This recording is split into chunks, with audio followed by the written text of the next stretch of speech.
Ladies and gentlemen, fellow cybersecurity colleagues, technophobes, tech trouble magnets, keyboard warriors, packet snappers, firewall fanatics, malware hunters, phishing phobes, and threat actors, welcome to the QCTR Cyber Party of the Center for Cybersecurity Belgium. My name is Pedro. I'm the head of the CCB's Cyber Threat Research and Intelligence Sharing Department called CITRIS, and I'll be your guide through today's cyber adventures. We are thrilled to have you here for an in-depth look at the latest cyber threats that are shaking up our digital world. After 2 years, Cyber for Cybersecurity Belgium is back with the highly anticipated return of the quarterly cyber threat report, the QCTR event. 2 years. What have we been doing all that time? Maybe we were trying to remember our passwords, or did we accidentally encrypt ourselves out of our own systems? Or perhaps we were stuck in an endless loop of software patches. Luckily, it was none of that. As you may know, or perhaps don't, the CCB is expanding faster than a botnet on a bad day. And so are its active cyber protection services and projects. Besides that, we also love to implement new cyber laws from time to time, like the NIS2 law on October 18 last year. So we have been quite busy. But now the QCTR is back, and it came back to stay. From now on, you can expect new QCTRs every quarter, online or in a hybrid form. This digital jamboree offers 2 hours of insight into cyber threats that you can't afford to miss. Cyber threats never rest, and neither do we. So, grab your coffee, get comfy, and join our global community of cybersecurity experts for a thrilling ride through the latest threats. With more than 1,300 people registered from almost 60 different countries, we are excited to share this experience with such a different audience. But before we dive in, let me give you a quick tour of our webinar platform. First of all, you have our chat room. Think of this as the virtual water cooler, but with more bytes and less ice. It's your space to socialize, share memes, and discuss the latest cyber gossip, but just remember, keep it decent. No hacking of each other's dignity. For serious questions, head over to the Q&A room where our moderators will be ready to decrypt your queries. Talking about the Q&A room, while the chat room is for the socializing cyber jokers, the Q&A room is where the serious cyber warriors gather. It's your go-to spot for grilling our guest speakers with tough questions and making cyberspace a better place. So bring your best queries and let's see if you can stump the experts. And last but not least, we have our polo room. We love feedback, preferably the positive kind. Just kidding.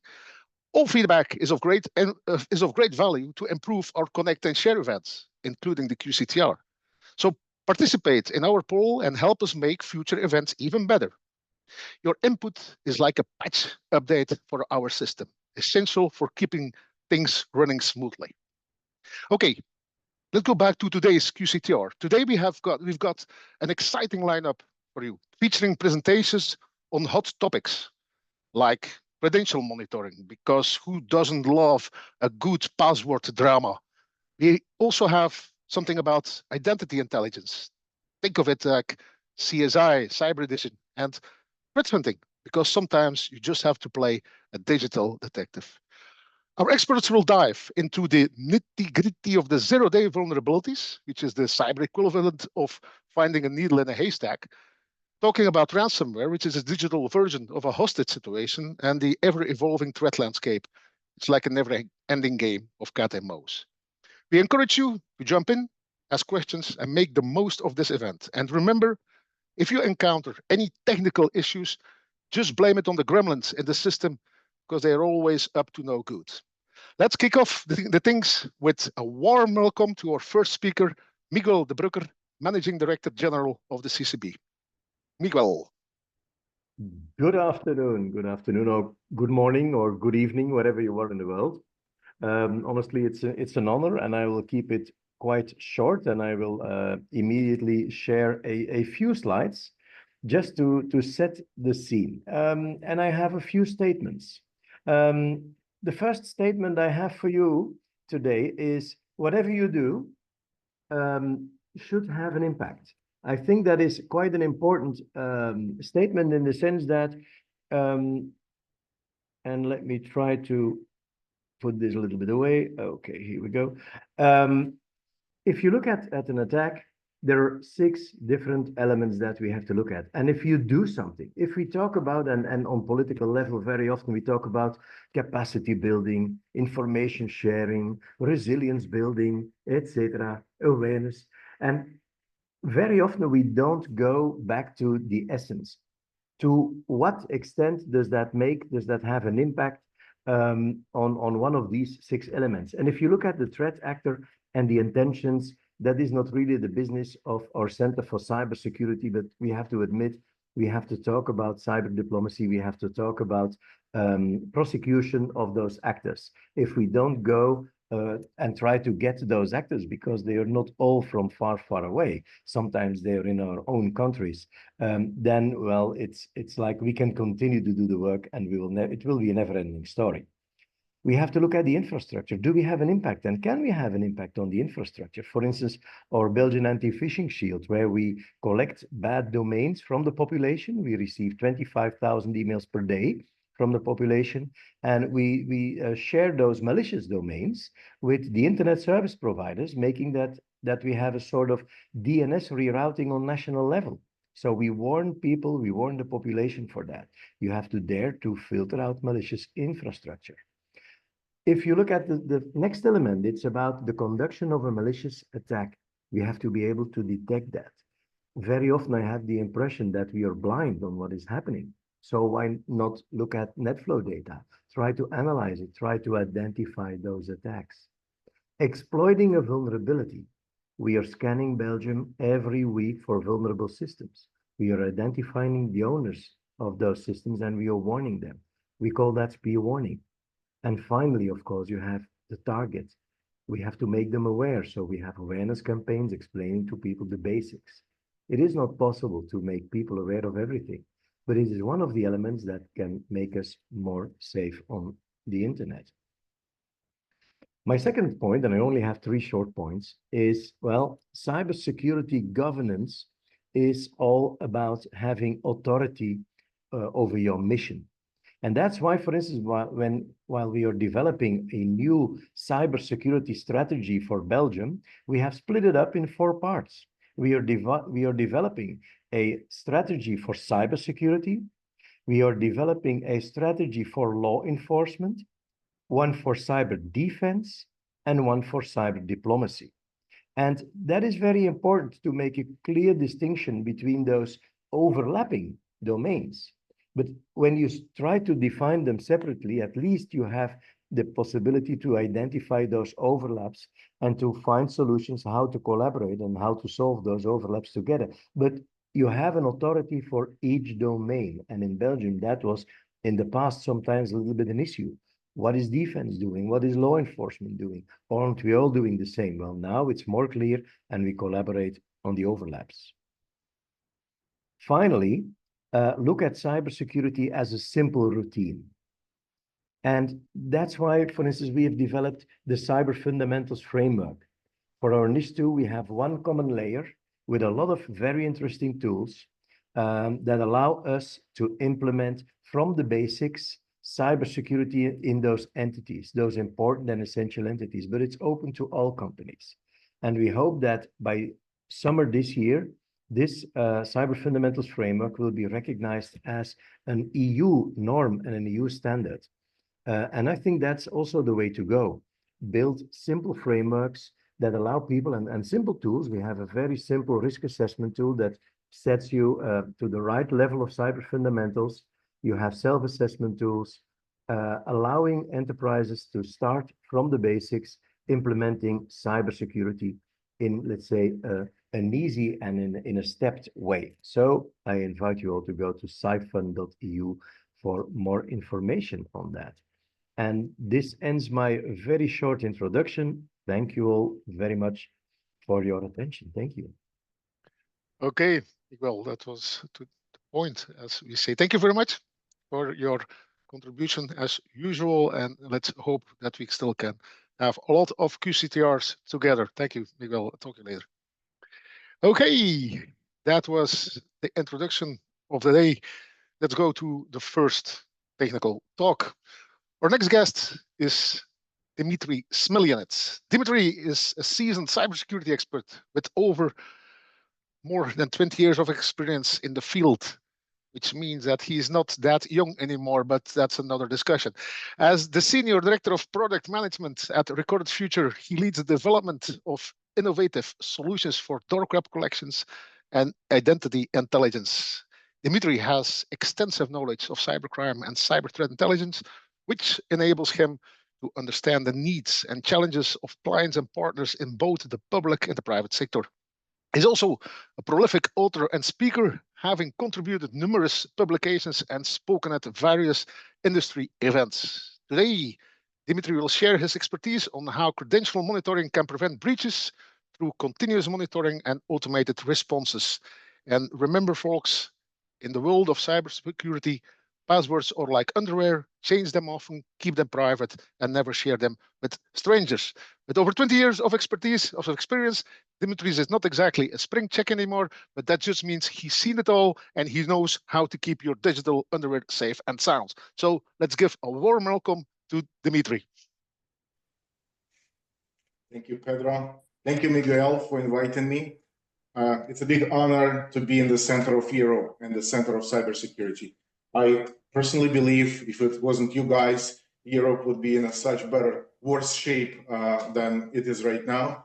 It's thanks to you that Europe is secure. Today, I would like to share a few slides and talk with you about a credential infostealer problem that's it's like a pandemic, and it's a serious one. That's why I bring it to your attention.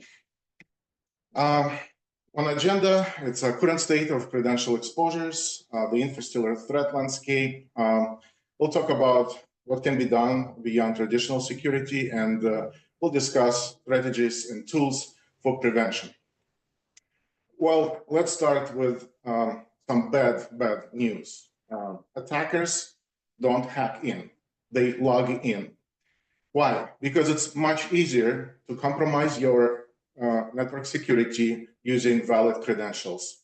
And we see that in the past year, infostealer landscape grew 266%. We know that, and thanks to Verizon data breach report, we know that 77% of software as service applications breaches involve stolen credentials. So basically, they're not looking for SQL injection exploits or other means. They're just using your employees' credentials to log in seamlessly. And unfortunately, more than 85% of users reuse their passwords across multiple platforms, making it easier for threat actors to breach your security perimeter. We collected over 5 billion credentials, and it's growing like crazy. And let me tell you how this is happening. Again, the initial access vector is valid accounts. They don't try to break through application security. They just log in using your real credentials, active credentials of your employees. But how do they obtain those credentials? And it's very interesting because we can blame humans for this. Threat actors using multiple angles such as malvertising, phishing, smishing, vishing, trying to get your trust, and then they supplement something you're looking for. And they follow in all the trends. And of course, they know which season it is, and it's a football season.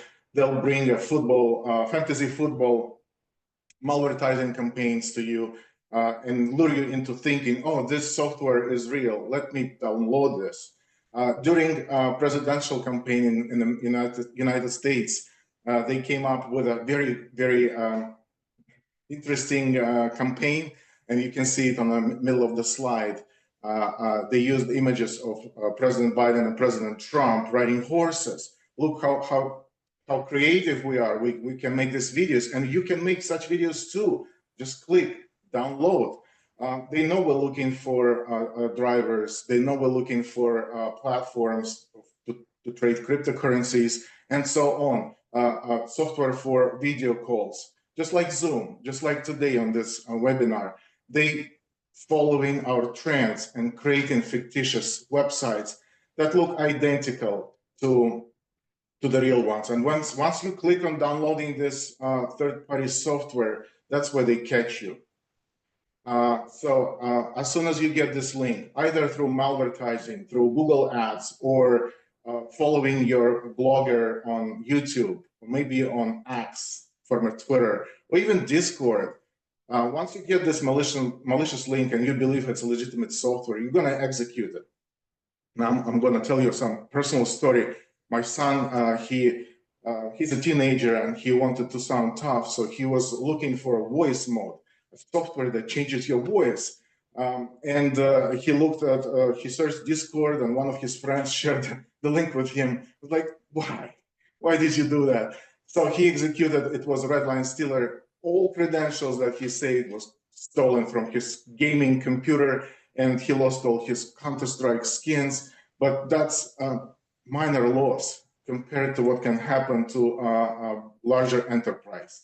So as soon as you get this link, as soon as you execute it, you get in this payload. And the trick is, if you think that your current endpoint solutions will protect you, that's false. And I'll have a slide about that. So as soon as malware is executed, it goes straight to your browser, picks all the credentials that were saved for your convenience. It also steals all the cookies, and we're going to talk about cookies. I love cookies. As soon as all this information is collected, it reports back to C2, where operator of this malware campaign can cherry pick what they're looking after. Usually it's low-hanging fruits, it's crypto, PayPal accounts, some smaller banks, something like very easy to monetize. But then what's happening on a larger scale, and we call it wholesale level, larger operators exchange this data because they all kind of work on their niche fraud projects. Then they exchange it on a wholesale level, and then they push it to the bigger markets. We're going to discuss markets in a couple of slides. And the worst happens afterwards. Mature criminals who's not going after PayPal or crypto are looking for access to your network. That's when they find these credentials and deploy ransomware. Recorded future, we observed 32 malware families and over 5 billion credentials stolen by infostealer malware. Well, we know that Redline, Vidar, and Raccoon were major players thanks to Cybersecurity Belgium, FBI, and Interpol. Redline is no longer a player. Law enforcement did the job well. Infrastructure shut down. Some actors are in jail. Same with Raccoon Stealer. Operators being arrested, admin is indicted, and their infrastructure is destroyed. But we still have major players like Vidar. Luma is a rising star. Today, most of the infections come from Luma. So as we can see, if you take one head of this threat actor lords, you'll see 2 or 3 more popping. And maybe they don't last as long, but they fill the niche. They fill the gaps that created by arrest and disruption of criminal infrastructure. So it's a never-ending fight. We can discuss what can be done to prevent this, at least to address this threat. And I think law enforcement knows better than anyone else. In the past year, again, thanks to Cybersecurity Belgium, Interpol, Europol, FBI, Secret Service, we saw a decrease of such activities because they took an action against Redline and Raccoon Stealers. And this slide represents our daily collections. You know, when InfoStealer goes to your browser, steals credentials, cookies, they also does some metadata collection. What's the name of the computer? What's the IP address? What antivirus is installed? So that's how we know that all modern antivirus endpoint protection solutions do not protect you, because we see this data coming out of the computers, means antivirus didn't do the job. And all modern tools are basically in this list. How is this happening? Why? Because for each malware campaign, threat actors obfuscate the code, encrypt the payload. There are additional services that other criminals provide on the dark web. So basically, your payload you encrypt, you obfuscate the code, and you use it, and no AV, no endpoint XDR, EDR solution knows what it is, and just it lets it through. And moreover, you just downloaded it. You want this software, you want this AI video editor because it's awesome, right? And that's how criminals trick you. So human element is major problem, but antivirus solution is not helping us. And you'll say, Dmitry, we covered, we good, we have multi-factor, we have 2FA, I received this SMS code, or I have this session token. The truth is, with those passwords, InfoStealer grabs your session tokens. Some of session tokens are saved in a matter of cookies. Different endpoints, different web endpoints have different configurations based on settings that web servers set up. But the truth is, in 40% of cases, stolen credentials have stolen cookies. And if you have this cookie, you can bypass MFA. I did this presentation back in the days on the Black Hat, and I used Google as an example. And I believe, like, if you can trick Google into letting you through the 2FA and MFA, you can trick almost every other endpoint. And look, last end of the year, a security team from Chrome announced an update. The encrypted cookies were secure, yes, but no.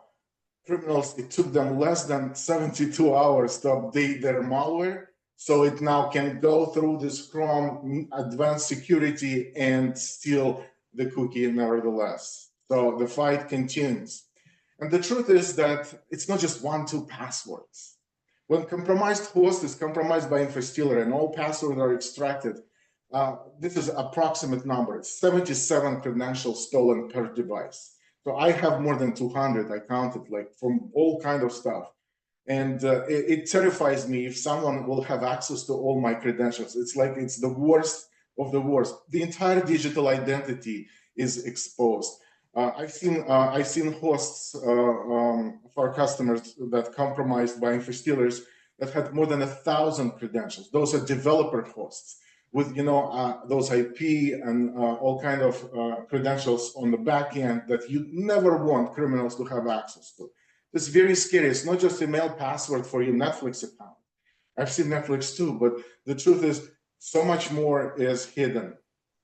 What goes next? Those credentials, after they aggregated on a C2 level, when main operators pick their cherries and exchange within themselves, they still want to monetize that.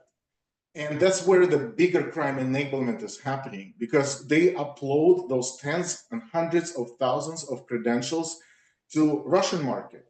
There used to be a leader in this space, Genesis market, but thanks again to law enforcement partners, Cybersecurity Belgium, Interpol, Europol, FBI, who disrupted their activities so that major players know more, but all the customers, all the vendors went straight to Russian market. So all of them are hanging out there. And why it's dangerous? Because Russian market allows search by URL, but this is not it. They allow search by URL pattern. So what you can do, you can search by /VPN //Citrix / I'm going to talk about these patterns. And basically, they can focus, laser focus on network access credentials like RDP, VPN, all kind of hosts. They know how they look, and they can target not just specific organization, but very specific credentials of this organization. One credential from the Russian market will cost those mid-tier threat actors $12, just $12. And then what happens next? Those mid-tiers who picked up this credential from Russian market for $12 validate those credentials. And of course, they're going to have like 100 tests. They have tools. I've seen a tool that you upload like 1,000 credentials, click validate, upload a list of proxies. So it connects from different proxies, tests, credentials, and places valid ones in a separate text file. So those are screenshots of real posts on dark web forums. Those are initial access brokers. So higher tier criminals who discovered from all these millions of credentials, discovered those VPN, RDP, your software management tools, and they resell them. They're reselling them to ransomware operators, the worst of the worst. So it's that easy. They picked it for $12, resold it for $2,000, and then the ransomware operator, the only thing he needs to do is log in, because credentials were validated, the actual, the real, they're working. Log in, or before they log in, they go to Logbit or whoever is active right now, get the most recent payload for the ransomware. And there are very advanced tools now. You don't have to have many privileges on this compromised machine. It will just spread itself. It will look for domain admin creds and pour through your network. So I spoke with those threat actors back in the days when I was threat intelligence analyst, and this Krusty bro, what caught my attention, he posted those patterns. So he didn't say, okay, that's my airline company or manufacturer is at sale. He posted the patterns. I was like, what is this, bro? It's like, that's exactly credentials you should be looking for. Like, tell me more. So he shared with me like 30 patterns that they digging all malware logs and searching for these very patterns. I was like, thank you. So we built a filter in our database specifically for these patterns. So learning from the very bad guys how to protect against very bad guys, that's a special skill. But let's look at the reality. This aggregation is based on those patterns. And this is just 30 days exposure. And you can see, like, you don't see brands here, but Microsoft Online, Okta, Citrix, all kind of tools we're using daily. And look at the scale, it's tens of thousands. It's a monthly exposure. So basically they have access to 1 million risky credentials per month. How many attacks we see every week? 20, 30, 50? Imagine they can grow 10 times. The only thing that limits them is their time and likely Pedro, because Cybersecurity Belgium is a strong defense against those crooks. Unfortunately, United States is the main victim. We can see Europe is better protected against such attacks. I'm scared when I'm looking at this slide. I think you are too. And that's why we came with a simple solution. It's absolutely free. And we put it on our website. Anyone with a corporate email can log in, go to our website, and absolutely for free request your personal identity exposure report. So first step towards protecting yourself, knowing how badly you are exposed. And that's the tool that you can go and have access to.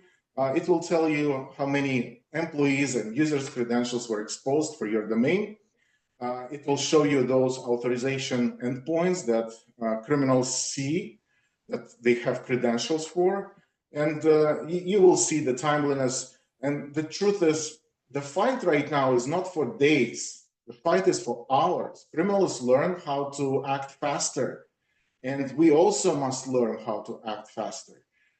This data it will not help you just looking at it. You need to act, you need to do password reset. You need to talk to your employees and educate them to never download the third-party apps from Google. Don't trust this search because Google ads are malicious, it's malvertising. Moreover, you cannot trust even your favorite video bloggers because their accounts also get hijacked, and then some links are posted there. So first step towards security is education your personnel. The second step is knowing what really happened, and this tool actually will help you. And you can click on this QR code. It's not malware, I promise. It's the link to Recorded Future website where you can have access to this tool. And I'm happy to answer any QAs at this point if we have. All right. Let me check. macOS Stealer, yes. Atomic Stealer, Banshee, Cuckoo, Poseidon. Yes, there are plenty of macOS stealers. The truth is, they're not as popular. It's harder to infect macOS machine because you have to go through multiple layers of protections. You have to like double click, execute, confirm access to these folders and that folder. So 97% are what we see, 97% are infections from Windows machine. All right, well, you can drop more questions to the chat and I will be happy to answer them, but thank you very much. Blessed to be here, Cybersecurity Belgium, the best. Thank you very much, Dimitri. As usual, a very interesting talk, and also an eye opener. Starts with credential leaks. It's nobody's problem, but if you make an in-depth analysis how big the problems are, then it's like you said, it's a little bit frightening, and that's why our national campaign in Belgium is all the time repeating and pushing everybody and every organization to use MFA on their systems, because we do see still so much intrusions where MFA was not enabled. Dimitri, thank you very much once again, and I hope to talk to you soon. I'm looking forward for continuing our partnership. Thank you very much. Okay, then the next speaker, Miss Clara Grillet. I hope I pronounced it the right way this time, but it's always an issue for me. But anyway, Clara is a dedicated cyber threat intelligence analyst at the Center for Cybersecurity Belgium. With her sharp analytical skills and keen eye for detail, Clara has been instrumental in uncovering and understanding the complex landscape of cyber threats. She has a knack for turning vast amounts of incident data into actionable insights, helping to paint a clearer picture of the Belgian cyber threat landscape. But one little story about Clara. The first time Clara presented at a CCB event, my phone was bombarded, DDoSed with messages from people asking where I had found that fantastic lady. It was like a DDoS attack, but instead of hackers, it was Clara's newfound fans. Ever since, her fan club has been growing exponentially, but don't worry, she's not going anywhere. You will understand why I'm saying this after you have seen her presentation. Today, Clara will share her findings on the spike in reported incidents during the first quarter of 2025. While this might sound alarming, Clara will explain why this increase is actually a good thing. And remember, folks, in the world of cybersecurity, more data means more power. So let's give a warm welcome to Clara, who will show us how to turn chaos into clarity. Well, thanks, Pedro. That's a very, very flattering introduction. For anybody who is just joining this QCTR, welcome. Really happy to have you there. I'm going to go ahead and share a couple of slides because we do actually have quite a lot of information to talk about today.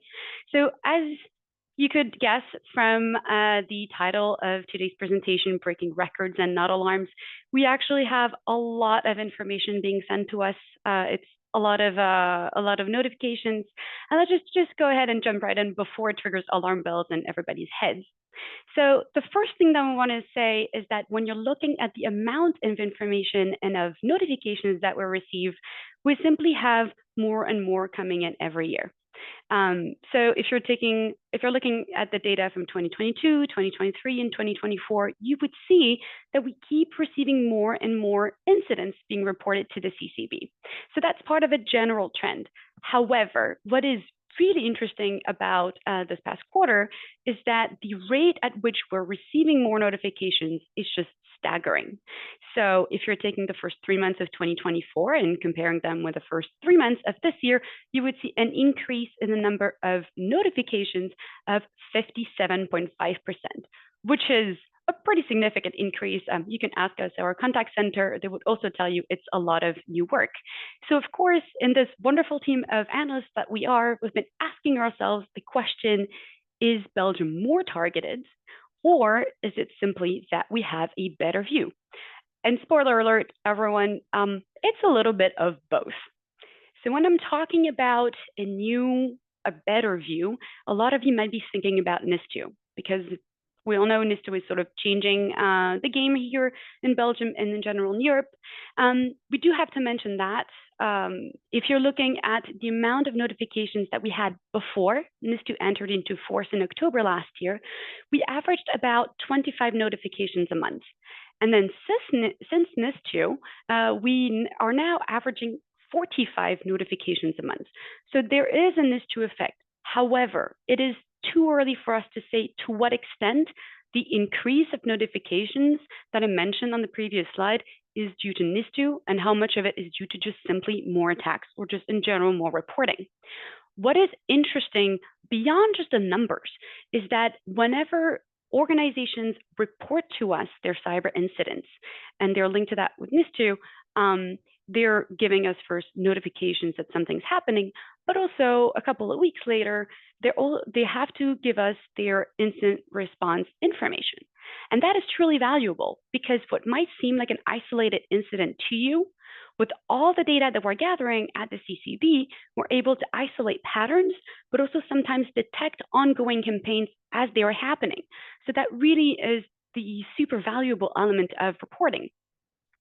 But now let's take a look at what's actually happening in Belgium. So if you're looking at the breakdown in terms of notifications, you would see basically a 40-60 split. So you'd have about 40% of incidents or notifications that are about attacks that can be quite different. You would have things such as brute force attacks and system compromise and phishing.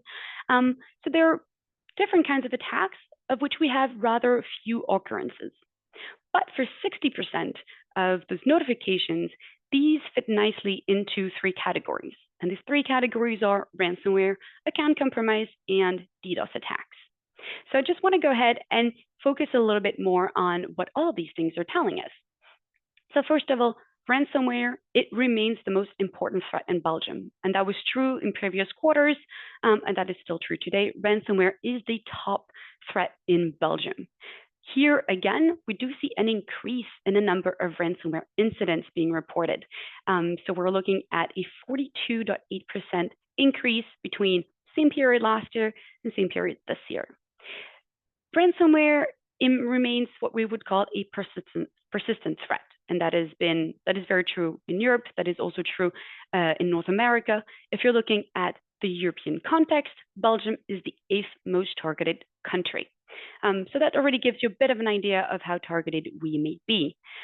Ransomware fundamentally doesn't change in the nature that it has, which is opportunistic. In other words, ransomware groups typically do not target a specific organization, but they're seeing an opportunity and they're seizing it, which is why ransomware is a persistent threat for every sector and also companies of every size. If you want to narrow it down into what happened the first 3 months of this year, you would see that in Belgium, the 3 most targeted sectors were IT, wholesale, and retail. But if you're looking at previous quarters, you would also see other sectors being targeted. So it's not because you're not operating in IT, wholesale, or retail that you can rest on your laurels. Actually, quite the contrary. As with a lot of things when it comes to cyber attacks, preparedness is key. And so the impact of ransomware really ranges from low to high, depending on the organization's preparedness, including depending on the organization's ability to have and restore from backups. Once again, backups great, but it's not a proper viable solution against ransomware. One thing that I do want to mention as well is that we do see the effect of law enforcement actions. So whenever law enforcement comes and decides to dismantle or disrupt ransomware group activities, you would see that the ransomware affiliates, so the ones who really are targeting you and starting the attack, they would tend to shift from one group to the next. And so that's why we saw a little bit of Lockbit at the very start of the year, but very soon there was law enforcement action. And so now the top 3 ransomware families that were observed in Belgium are Fog ransomware, Ransom Hub, and also Akira. Now let us move on to DDoS attacks. So while ransomware is what we call a persistent threat that's always looming around, DDoS attacks are what we call periodic threat, which means that they're not always happening. So if you're looking at January and February in Belgium, we didn't really have a lot of DDoS attacks, but in March and April, we had a 2-week-long campaign called Up Belgium, and I'm going to talk about it in a minute, but this 2-week-long campaign was orchestrated and led by pro-Russian hacktivist groups. And namely, you had No Name 05716, I think Z-Pentest, Server Killers, and Sandworm, not the APT, the hacktivist groups. But this is not the only DDoS attacks that we see. There are other smaller kinds of DDoS attacks that see and pop up here and there, but these are unclaimed. So they are carried out by unknown threat actor groups. I do want to spend a little bit of time talking about Up Belgium. So as I mentioned, this was a 2-week-long campaign that was launched by pro-Russian hacktivist groups in retaliation for an additional military aid package from Belgium to Ukraine. The way that they did it is that they decided to launch high-volume DDoS attacks, and they selected across those 2 weeks around 200 organizations in Belgium. And what is interesting there is not just the sheer number of organizations that were targeted, because 200 is quite a big number, but also that what you're looking at who was targeted, it would combine what we could call traditional victims, as in organizations that are in the government or the public administration sector. But you would also see a lot of organizations from unrelated sectors, such as maritime and banking, research. We had logistics, media, telecommunications. There's a lot of different sectors that were represented in those attacks. And for those of you who are NIS2 organizations, yes, NIS2 organizations were also among the victims of this particular 2-week-long campaign. Here, once again, preparedness is key. And so the impact of Operation Belgium was low to high. And that really depended on the organization's preparedness, but also on the proactive measures that were taken by the ISPs. So a big thank you to ISPs who decided to put in place anti-DDoS measures really quickly, because that had a massive impact. Now, one threat that we didn't talk about much in the past, but thankfully we had a very interesting presentation with Dmitry here. It's all about account compromise. And we're talking about a rising threat because up until the end of last year, we didn't have a lot of incidents being reported specifically about that. But starting the end of last year, we see more and more account compromise being reported to us. Once again, this is a question mark. Maybe there is an NIS2 effect, but it is too early for us to say to what extent there is one.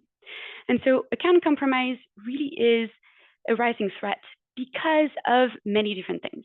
So one of the reasons is simply that people have more devices and they have more services that are being logged into. You also have, and Dmitry also showed you, an entire vast part of the underground market that is dedicated to leaked credentials. And all too often, you also have a lot of services that are not yet protected by multi-factor authentication. And so all of this basically leads to more possibilities for account compromise. Dimitri also talked about MFA, how it's not the perfect protection, even though it is a pretty good protection. But what we do also see is that as defenders add additional security controls, such as multi-factor authentication, but not just that, attackers are going to find a way to create more sophisticated attacks in order to still be able to compromise systems. And we do want to talk about account compromise because it is not a trivial attack. It is not a trivial event. Actually, we consider that an account compromise is really the start of the kill chain. It is one of the ways that attackers can get in. It's usually one of the ways that they're going to be using for lateral movement. And so at the CCB, we're really trying our best to try to prevent that as proactively as possible. So to give you an idea, just in the first 3 months of this year, we sent in an alert, spear warning communications to organizations for more than 2,200 leaked credentials. And you might say, that's a fair number, but there's a lot of combo lists out there. Actually, we have some kind of filtering in place to really look at what is the freshest credentials. So it gives you an idea of just the extent of the threat of the credentials and account compromise in general.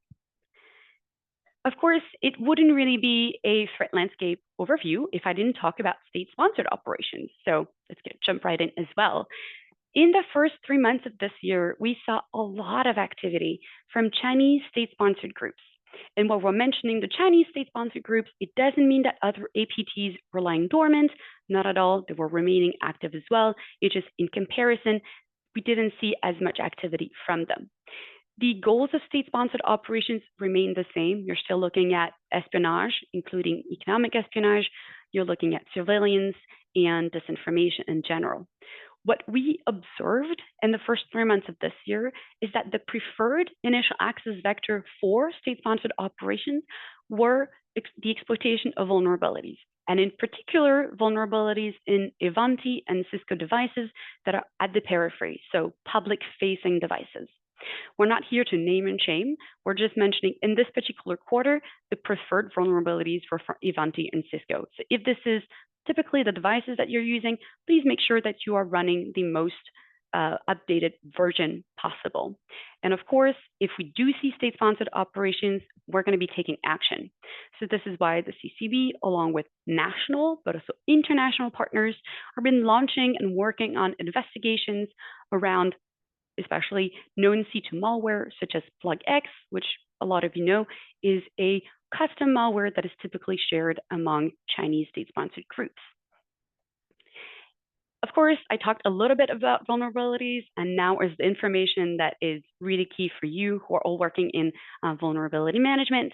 I do want to highlight a couple of key vulnerabilities in the past quarter. And when I talk about key vulnerabilities, I'm really talking about vulnerabilities that have a high CVSS score, so you're looking usually at high or critical rating, but also vulnerabilities that are either already under active exploitation or who are likely to be actively exploited. Now, one of the I will not be able to talk about all of the different CVEs that are mentioned on this particular slide. If you recognize any one of those, please make sure that you have patched. But I do want to have just a minute on the first vulnerability mentioned on the slide, which is CV 2025-0282. And that is a critical vulnerability in Ivanti Connect Secure in the VPN appliance. And what happened in this particular case is that Ivanti released a security advisory early January 2025, and they mentioned that it was already under active exploitation. And then you had a couple of additional articles that came out that were saying that this particular vulnerability has been exploited since December 2024, and that exploitation is linked to a Chinese group called UNC 5337. When we saw that vulnerability, knowing that it is from an Ivanti VPN and that it is actively exploited, at the CCB, we decided to take action really quickly. So we scanned the Belgian cyberspace and we noticed that there were 30 vulnerable devices. So right away, we contacted the organizations, letting them know about what happened. And in 1 week, we went from 30 vulnerable devices to none. And so for us, this is really important and shows the importance and the value of our spear warnings.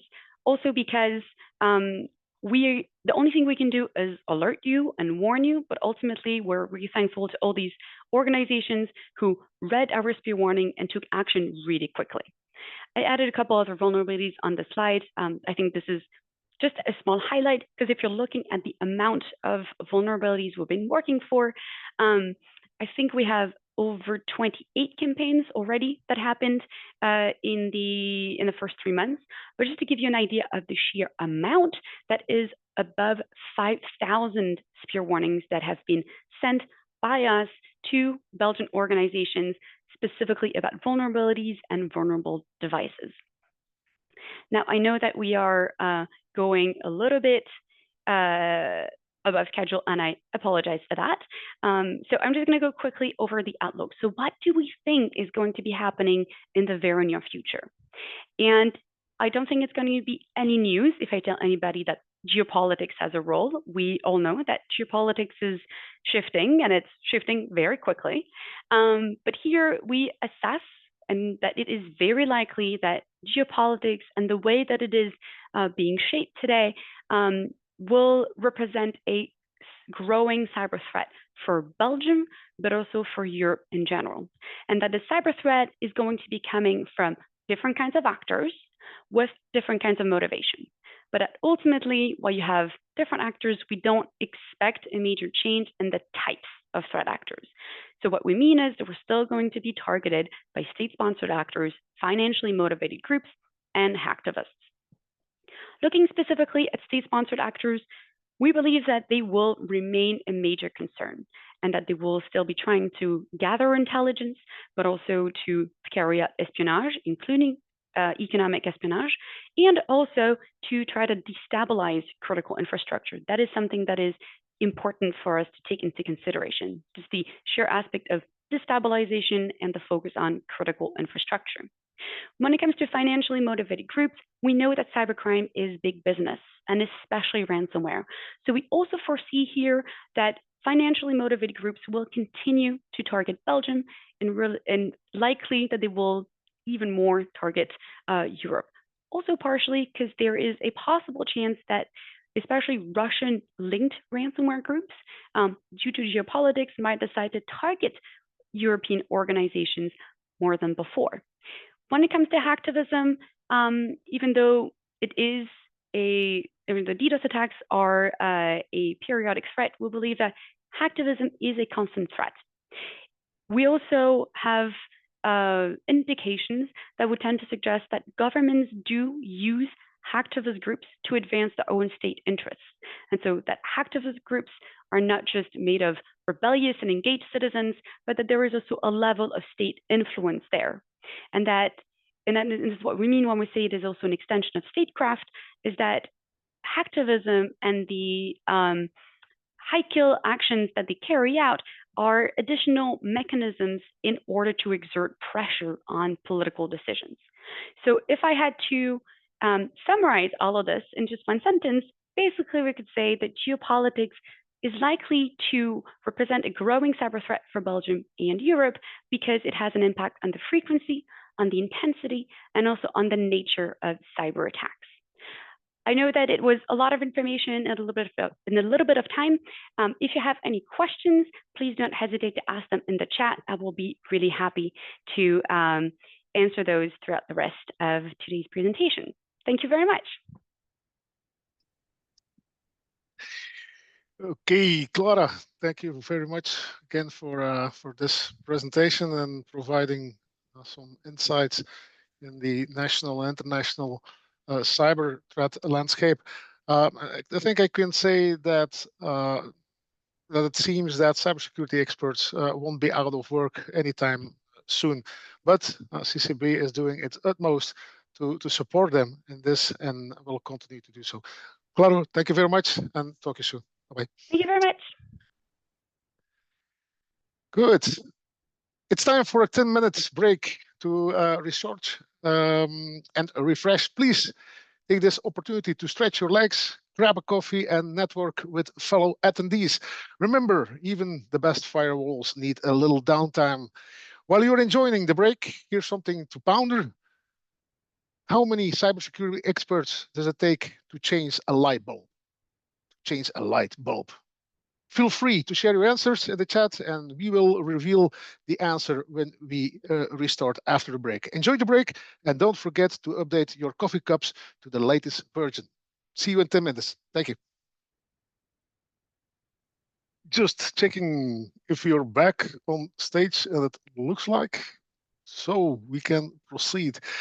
I hope that you enjoyed your little break before we continue with our event. But first, we still have to answer a question that we asked just before the break. And the question was, how many cybersecurity experts does it take to change a light bulb?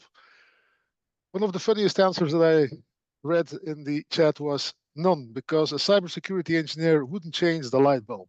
First, they will run a risk and vulnerability assessment, then patch all the vulnerabilities in the socket/bulb and wait for a patch release. But in the meanwhile, they will log Splunk every event incident in the dark. Well, that's almost a correct answer, because we don't need any cyber engineers, because this is a physical security problem. Anyway, welcome back to the second part of our event. And the next guest speakers that we have on stage are Michel Koene and Maxime Thibault, both cyber experts at Enviso. Michael Koene and Maxime Thibault are the dynamic duo of cybersecurity at Enviso. With their combined expertise in DFIR, digital forensics and incident response, threat hunting and threat intelligence, they have been at the forefront of uncovering and mitigating complex cyber threats. Michel and Maxime have a reputation for diving deep into the technical details and emerging with actionable insights that help protect European industries for espionage threats. Today, Michel and Maxime will reveal new information about the BRICKSTORM backdoor, persistent espionage threat linked to the China Nexus cluster UNC 5221. They'll discuss its impact on European industries and share their recommendations for mitigation and threat hunting. And remember, folks, in the world of cybersecurity, these two are like Batman and Robin, always ready to save the day. So let's give a warm welcome to Michel and Maxime, who will guide us through the latest findings on BRICKSTORM. Welcome, gentlemen. Thank you. Thank you, Pedro. Thank you for the amazing introduction here. I'll let the audience decide who is Batman and Robin in this case. In any case, I'm the good-looking of the two, so that's how we can get started. So, welcome and thanks for joining everyone here. Today we'll indeed be talking about the BRICKSTORM backdoor and the malware analysis report that was released last week there. Now, let's do a bit of introduction first. So before we actually dive into the actual malware and the capabilities, let's have a quick look into the attribution and where this group and this malware has been seen before. Now, if you look at the BRICKSTORM malware, it was actually first discovered by Mandiant, Google Mandiant. They discovered this Go backdoor on a VMware vCenter server as part of some post-exploitation toolkits at an organization where the threat actor initially got access through the Ivanti Connect Secure vulnerabilities. Not only Mandiant has identified this Linux version of the BRICKSTORM malware variant, also Mitra wrote about identifying this BRICKSTORM malware on a rogue VM in their environment somewhere beginning of last year, beginning of 2024. Now, you could say, okay, but what's new here then? What are we talking about? Well, the variant that we're talking about here today is not the Linux variant, but it's a Windows-based variant that actually predates the earliest documentation that we have, or the earliest references that we have here by Mitra, by Mandiant as well. So the variant that we're looking at here, that Windows variant, we were able to establish that there are some samples, the samples that we're looking at, they go back to at least 2022, and we also see there a bit that the Linux variant is actually, or very likely to be, an evolution of what we've seen on the Windows-based systems there. Now, overall, the malware here was attributed to UNC 5221, which is a suspected China Nexus espionage threat actor, which is actually not the first time now that we're encountering this group. If you're looking at last year, these were also the ones that were linked to the exploitation of several Ivanti vulnerabilities that deployed the covert TLS backdoors, which we also wrote about, which we dubbed Spark Cockpit and Spark TAR there. Now, when we're looking at China, they have, of course, been in the espionage game for quite a long time, probably as long as we can remember. And they are happily using or abusing digital means to perform their espionage acts. Now, in follow-up of the quote here on the screen, I found it a very interesting quote there. China differs a bit from a lot of other nations when it comes to cyber espionage, where they're not only focusing on government and defense type of targets, but they also perform commercial espionage, which means that they are pretty much a threat for everyone, for all of you here in the call and the presentation here. Now with this short introduction, I'll give it over to Maxime, who will give you a bit of a technical rundown in the malware, its capabilities, and if all goes well, also a technical demo of the malware itself. Thank you, Michel. So what can BRICKSTORM do? So we found BRICKSTORM during an investigation and had to identify its different functionalities. Its main functionality, which was also described by Mendiant, was its file manager capabilities. So as you can see here, the malware exposes itself as an actual web server to the C2. And it provides a UI where the attacker is able to browse the file system, upload and download files. It's a very rudimentary user interface, but it definitely provides already quite some interesting capabilities, especially when the backdoor is deployed on high-value servers.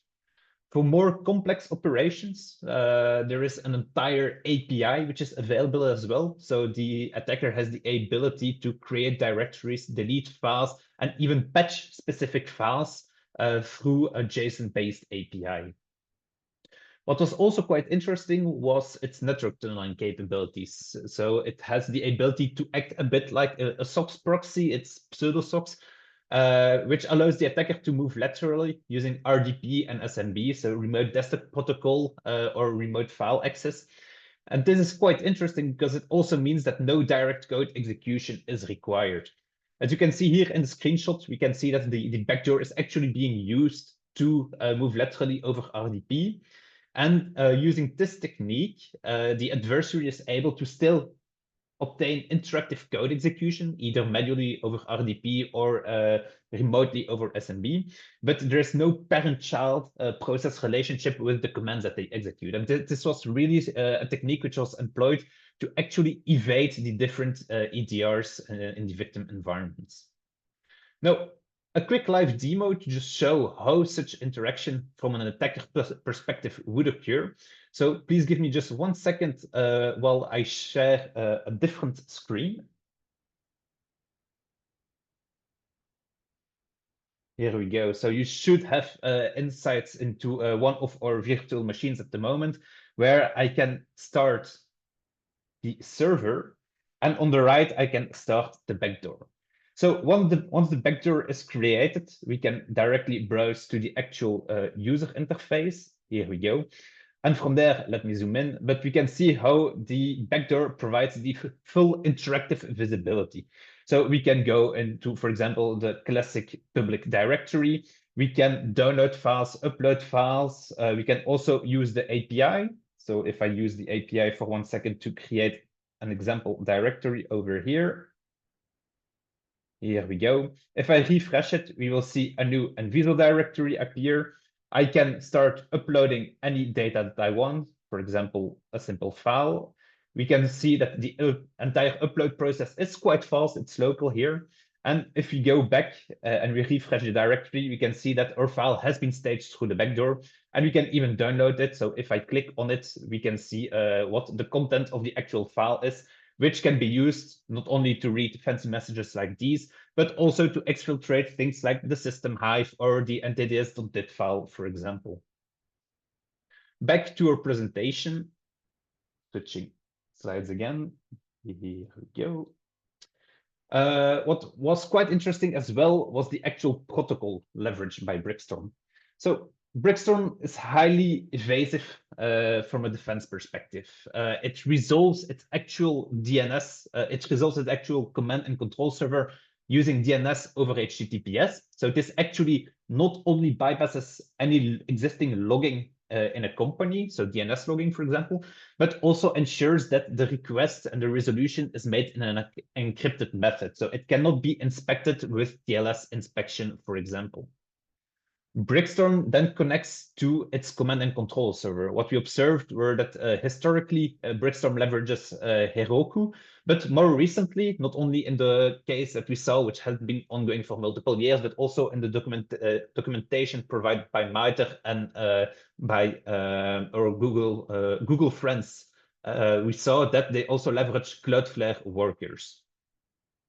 Once they have established that HTTPS connection, they will open a WebSocket. The WebSocket is actually going to be proxied to a second-tier infrastructure, which is hosted on Vultr in a completely different jurisdiction. So this also makes international law enforcement collaborations a bit more trickier.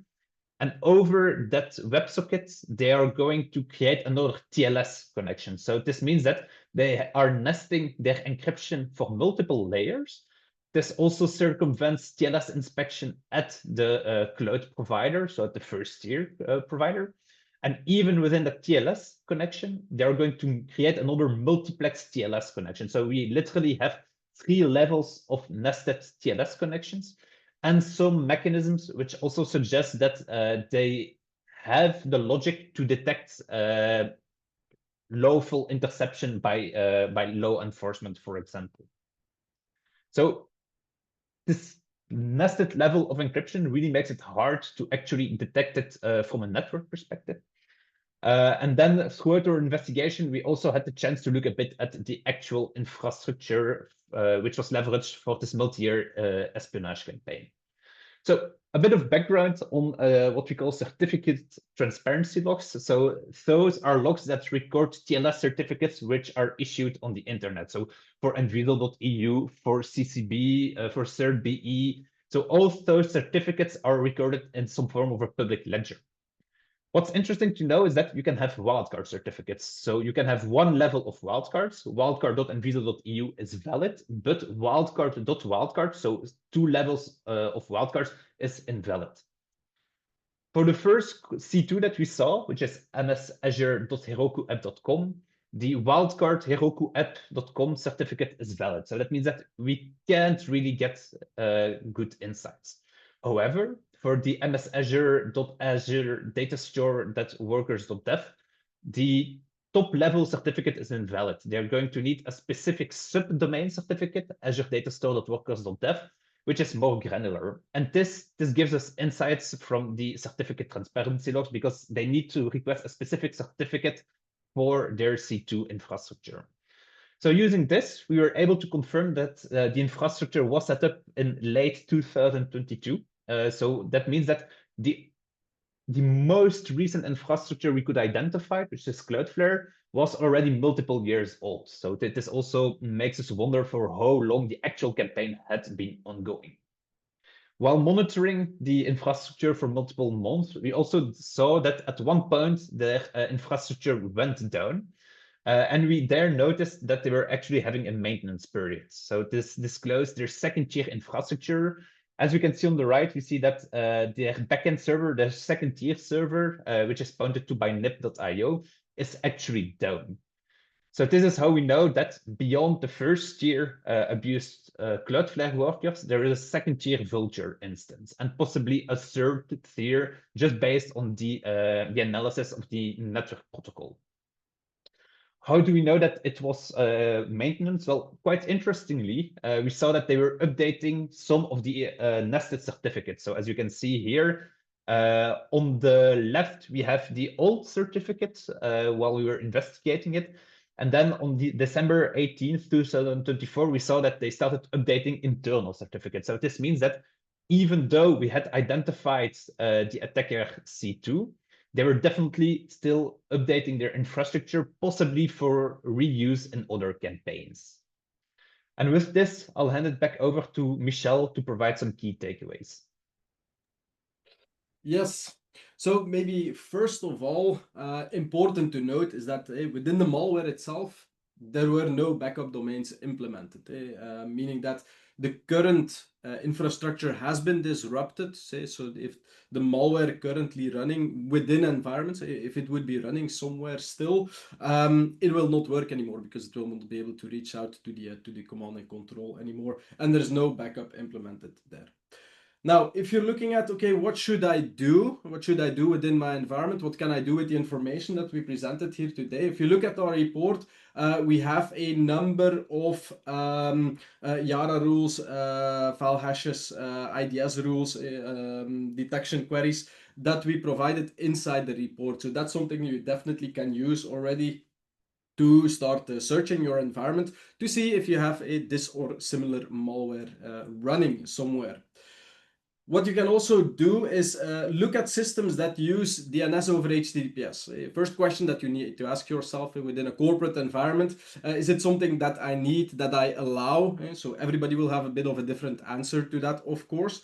If you look at it in a majority of environments that we're also seeing is that from workstations, you'll very often see DNS over HTTPS queries through a number of different software packages that use it by default. Think about your Firefox. However, when you look at server segments or servers itself, this is something that you typically should not be seeing by default. So if you do some proper network segmentation and you look at DNS over HTTPS packets coming from servers, you see those packets, it's already a good thing to actually have a look at and see, okay, but why are we sending those DNS over HTTPS requests here? Additionally, while what we're looking at here, while we're looking at the new and more stealthy and advanced type of malware, well, new is a relative term, of course, since we've seen it since 2022 or traced back to 2022. This is malware that's been undetected and it's not detected by our modern security controls. Now, the key thing here that you need to know is that in order to keep the malware up and running within the environment and surviving reboots, the threat actors, they're using old tricks. In the cases that we investigated, the attackers, they used scheduled tasks, RC scripts to ensure persistence on those environments. They did do this cleverly, though. They really had a look at your environment. They had a look at, okay, how are your sysadmins typically using scheduled tasks to make something persistently running within an environment, and they made sure that their malware was nicely blending into the normal for that environment. So here our absolute recommendation is to really do a thorough hunt within your environment for these persistence mechanisms, for a broader persistence mechanisms, and really scrutinize everything that's configured there. Even if you think, this could be something that's done by my system administrator, if you're not certain, and also there, even if the hash is not known by VirusTotal, it also doesn't mean that it's safe, as we've seen. So do scrutinize everything that is configured there, and if you find any anomalies or things that you cannot bring home or identify immediately, do launch a further investigation.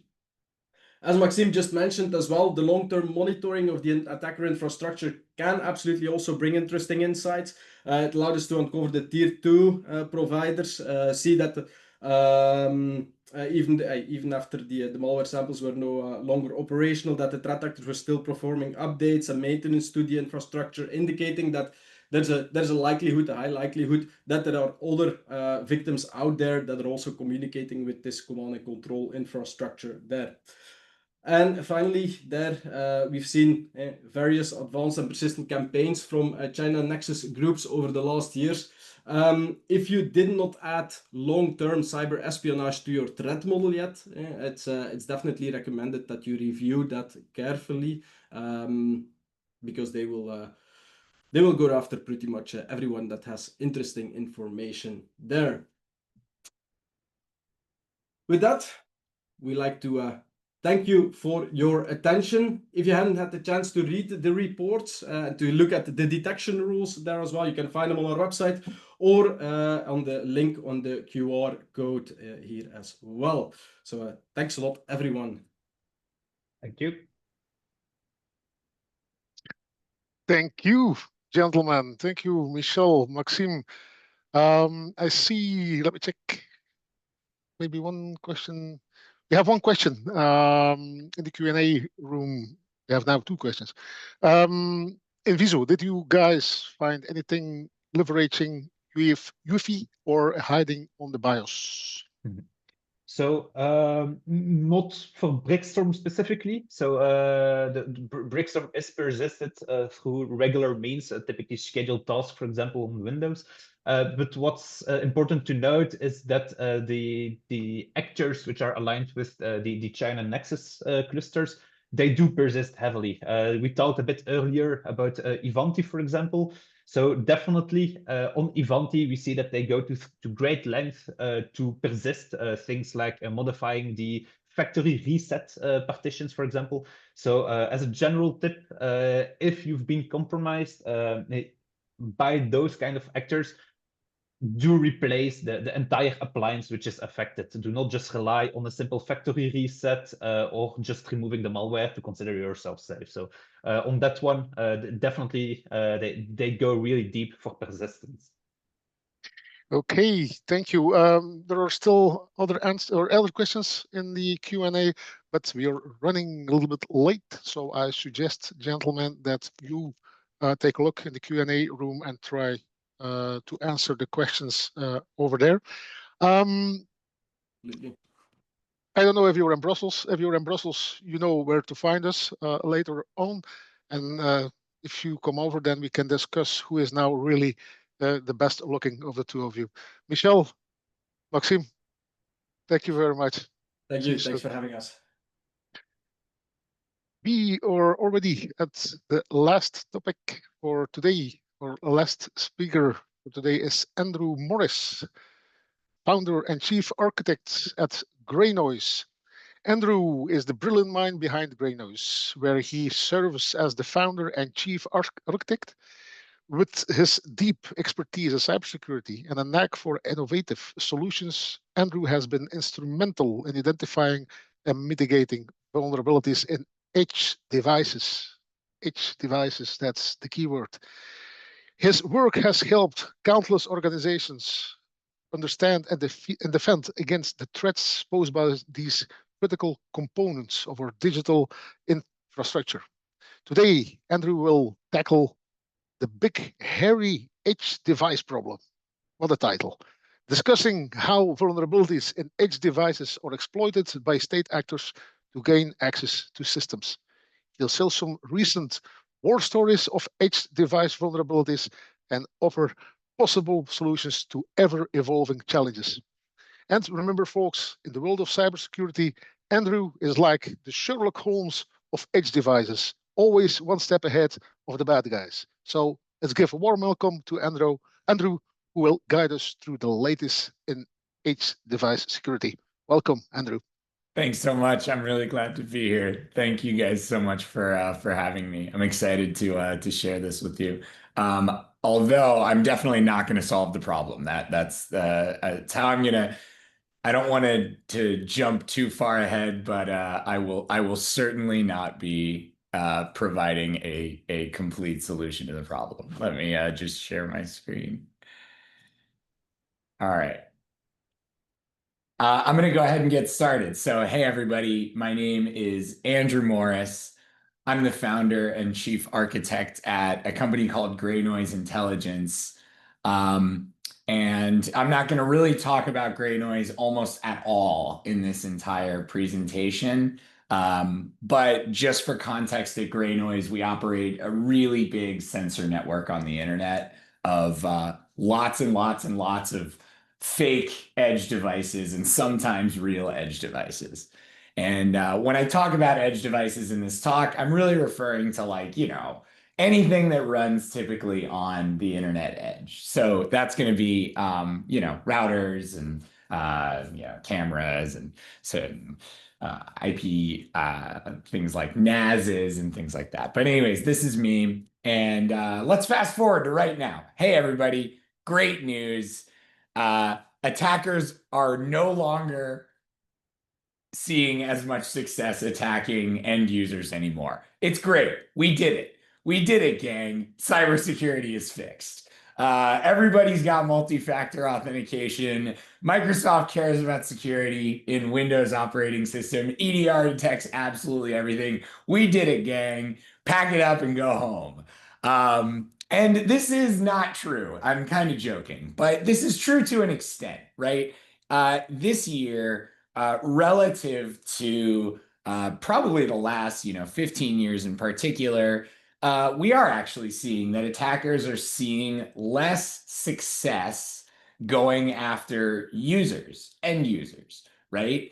And there used to be a lot of sort of jokes about this in the security industry and amongst security practitioners, that it was really, really hard to secure networks and organizations because of the users, because users are clicking stuff, and because they've got bad passwords, and because they'll type their passwords into anything, and like all this kind of stuff. And that's definitely true. That's not stopped. But email security has actually noticeably improved. There are good multi-factor authentication solutions that people can use.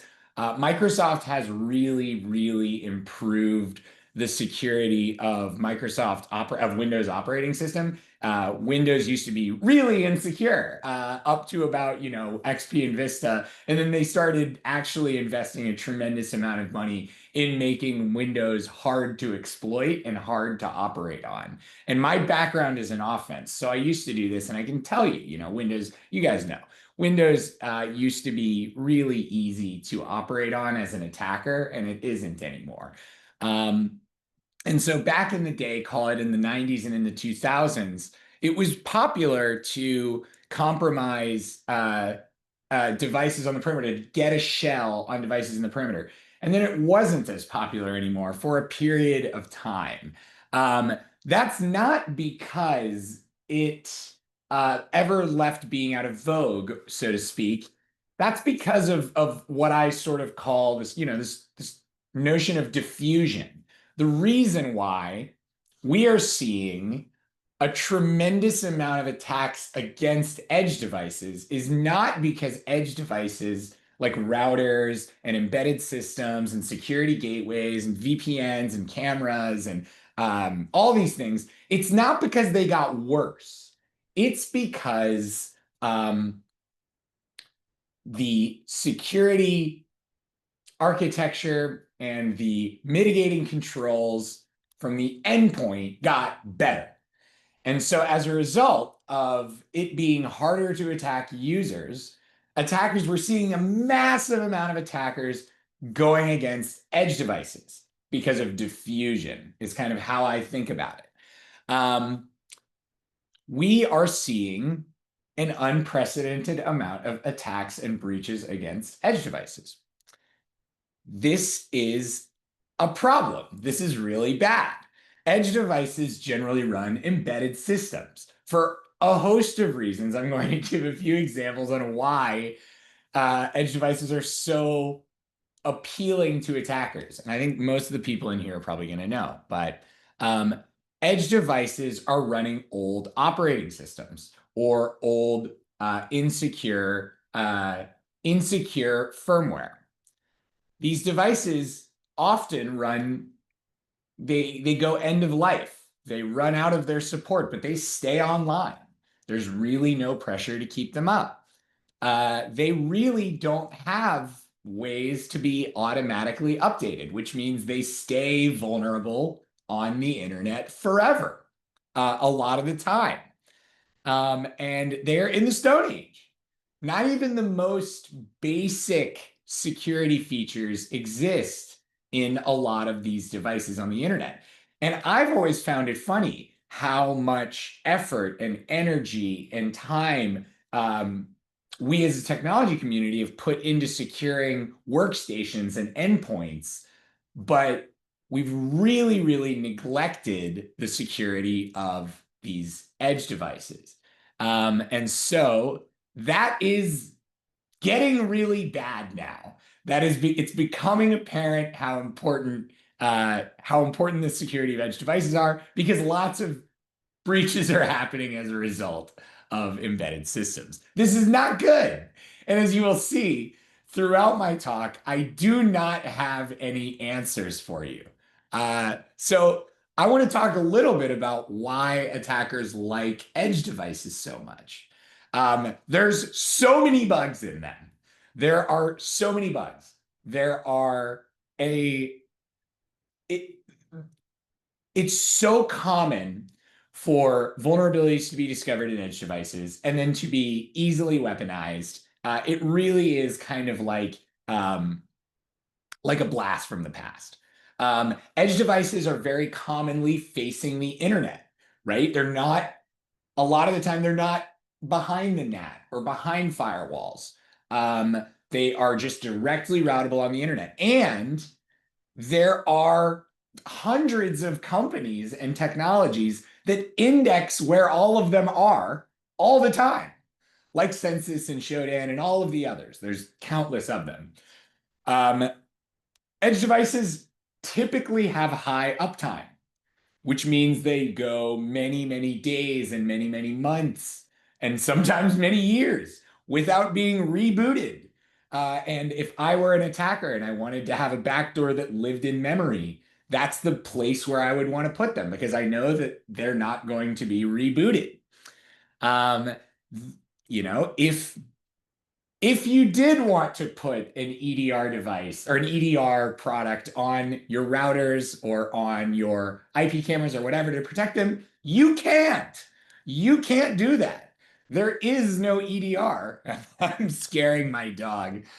There is no EDR for embedded systems. You cannot put CrowdStrike on a router. You cannot put Microsoft Defender on your IP camera or on your NAS. And very often they don't actually provide any kind of useful telemetry. So if I were an attacker, of course I would go after edge devices. There's so many more reasons why. One thing that is really valuable as an attacker to be in between your targets and the internet, to actually be passing the traffic back and forth, because you can sniff credentials between them. You can redirect users to malicious websites or to other crazy places. VPNs are often protecting more sensitive assets, right? So if I compromise a security gateway or a VPN or something like that, there's a good chance as an attacker that there are more valuable systems behind it.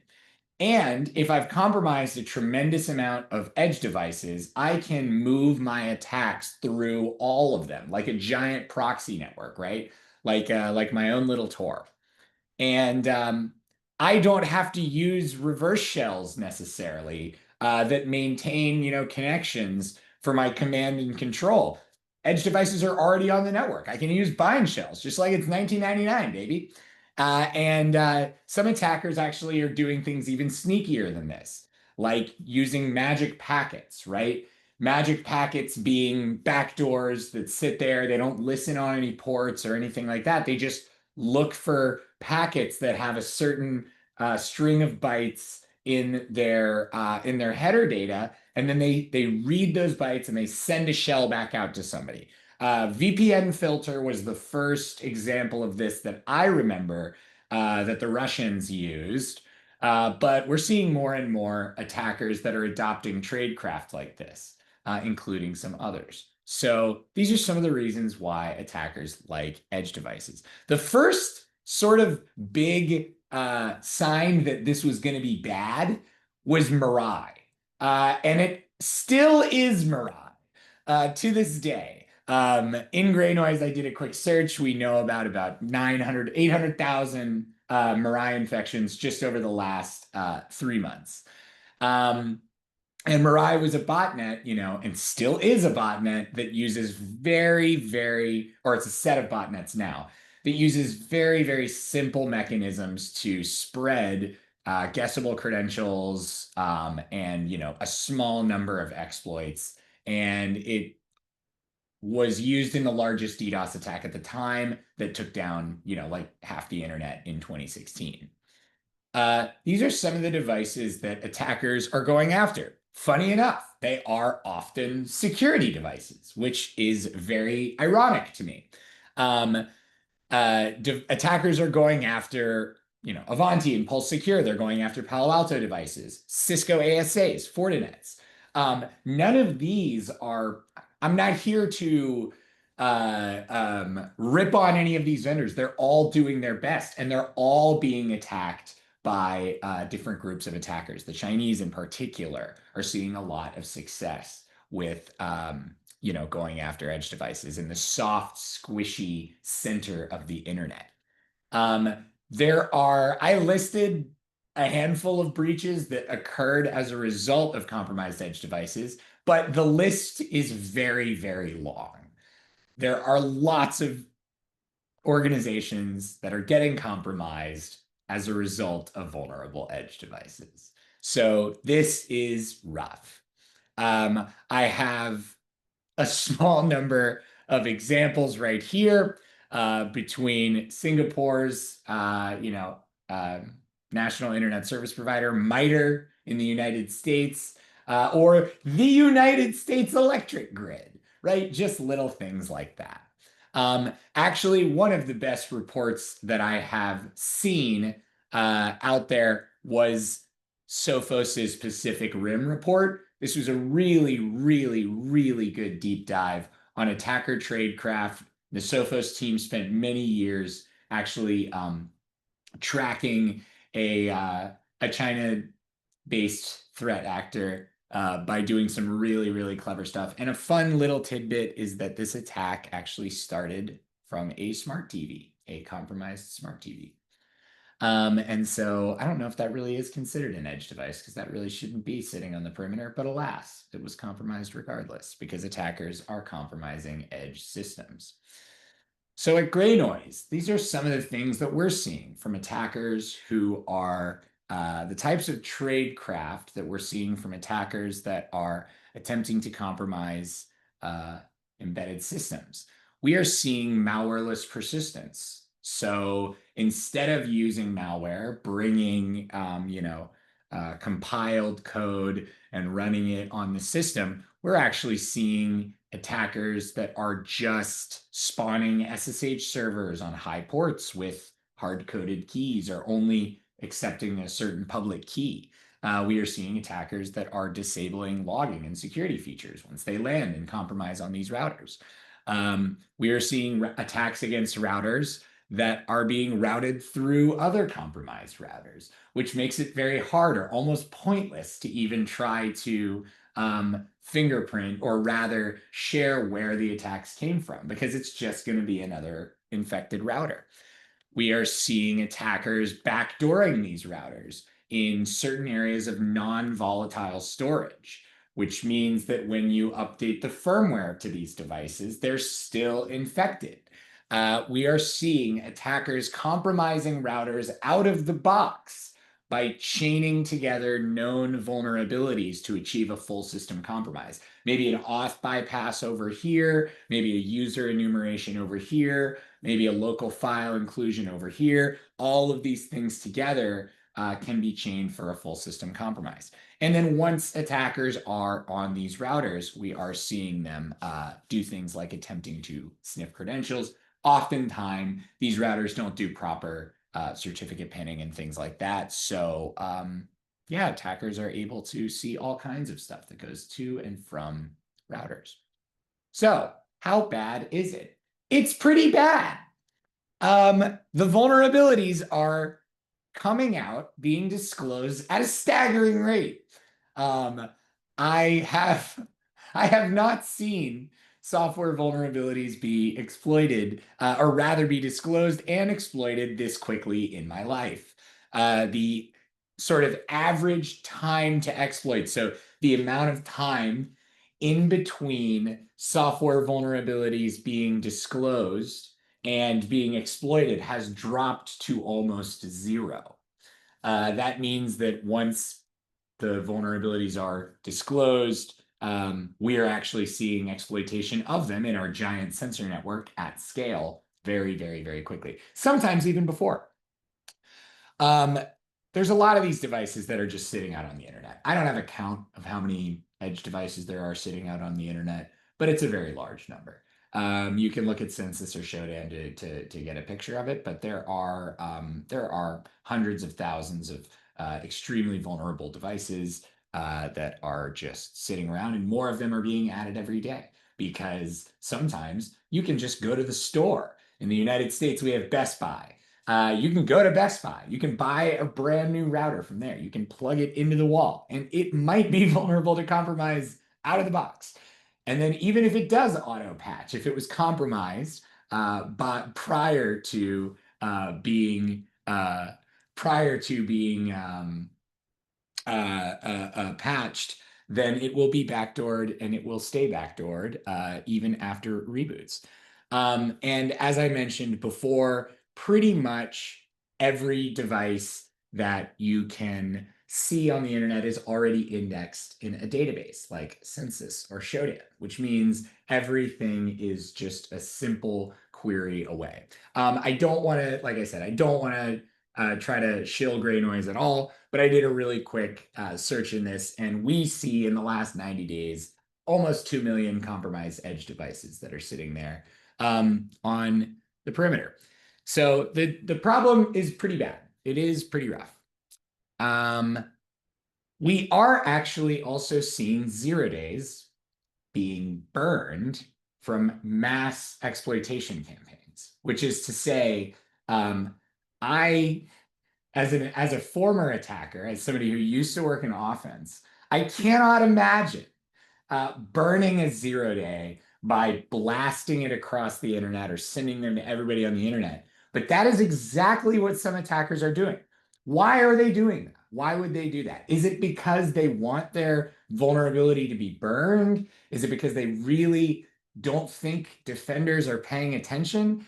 It's because they are so easy to find that they don't mind burning them. So in gray noise, at the place that I work at, we're starting to see a small but increasing number of 0 days being burned by opportunistic mass exploitation on every couple months. We're seeing another one. We identified one in WatchGuard a couple years ago that was pretty rough. We identified 2 in pan-tilt zoom cameras last year, and very recently we're seeing we identified a 0 day in a popular Soho router just last month that we're still working on getting fixed. A patch came out for it, but unfortunately the patch was quickly bypassed because, as I mentioned, the security of embedded systems is very, very bad. So what do we do?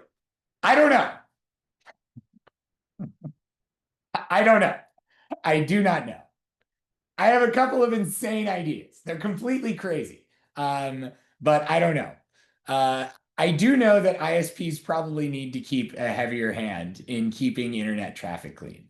I don't know much about Europe and the way that European internet service providers are regulated or anything like that. So I can't obviously speak to Europe at all. But in the United States, it's really rare for American internet service providers to take active roles in cleaning and filtering internet traffic, right? Because they don't want to do that. They aren't paid to do that. They are sort of they're paid to move packets, so they will move those packets happily from A to B. When devices, I will also assert that we might want to get into the rhythm as a community of actually kicking devices off the internet or entire parts of the internet off of the internet, null routing things off the internet until they're clean, right? If we know that something is infected and we know that it is spreading malware to other places or something like that, maybe we should kick it off the internet. I don't know. These are crazy ideas. When devices reach end of life, we together as a community should do everything that we can to get them off the internet, including just nuking them out of oblivion. I know that is rough and harsh, but if we don't do it in a controlled setting, somebody else is going to do it at the worst possible time, or they're going to use it to spy, which I would argue is worse. Manufacturers really need to have auto update mechanisms, or at least some kind of remote administration mechanism, so that they can fix them remotely. But they can't right now. So we're sort of at the mercy of people taking these devices off. And I do really recommend, every government and national security center really actively monitoring their own IP space, just to figure out roughly like what kind of devices are running. I'm sure many do already, but I recommend as much of that as possible. And any bad stuff that can be blocked at the national gateway, I do highly recommend. I am aware of one large country off the top of my head that does this with a lot of success, blocking stuff from their national gateways. And devices that are knowingly compromised out of the box shouldn't be allowed to be sold. It should be illegal to sell them, right? Somehow. And everybody needs to get really good at blocking lots of IPs really fast, because that's all you can do sometimes. And I know that this is, I don't have more useful answers to you guys, and I'm sorry, but edge device security is a big, hairy problem. I don't have any fix for it. I really don't. I wish that I did. We see the exhaust of it every day at the place that I work at. And there are it's a bad problem, and I wish I had better news for you guys, but I don't. So I would love to take any questions that come up. Thank you for coming to my talk. I really appreciate it. Okay. We are at the end of Andrew's presentation, and I see that there are no questions for you, Andrew, but that doesn't have to be bad. That's probably because people are already in their data centers patching and doing other stuff after hearing some of your insane ideas. I think that a lot of ISPs will have a late evening meeting today to implement some of your insane ideas. But the good thing is that some of your insane ideas are already implemented by the CCB. That's great. That's so great. There are people in the world that are at least even insane as you are. So maybe we should talk more about this insane stuff. Anyway, thank you, Andrew, for your unique and captivating presentation on the big hairy H device problem. Presentation style and insightful approach truly kept us glued to our screens. You have provided us with a deeper understanding of this critical issue, and we appreciate your expertise and the willing to share it with us. I think we can conclude: gray noise, you make the noise less gray and the insights crystal clear. If you don't know, at least you have insane ideas. Andrew, thank you very much. Thank you so much. Okay, my dear cyber experts, as we wrap up today's quarterly cyber threat report event, we want to extend our heartfelt thanks to all of you for your participation and engagement. Your presence and your contributions, both the chat and the Q&A, have made this event truly special. We are really happy to be back with our QCTR, and we are here to stay. A special thanks to our guest speakers for their insightful presentations and valuable contributions. Your expertise and dedications are really appreciated. And a last message to the community.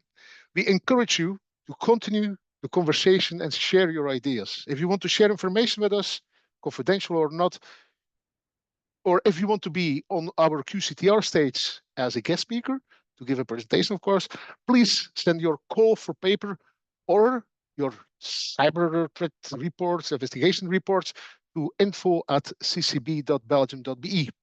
If you don't have a CFP yet, but you want to be invited as a guest speaker, also let us know by mail, and we will put you on the waiting list. And when we have a new event, you might receive a mail from us asking for any proposals to present during our event. Stay safe, stay secure, and remember, at CCB, we always keep our security tight and our jokes encrypted. We hope to see you soon at our next event. Thank you very much. Have a nice weekend. Bye-bye.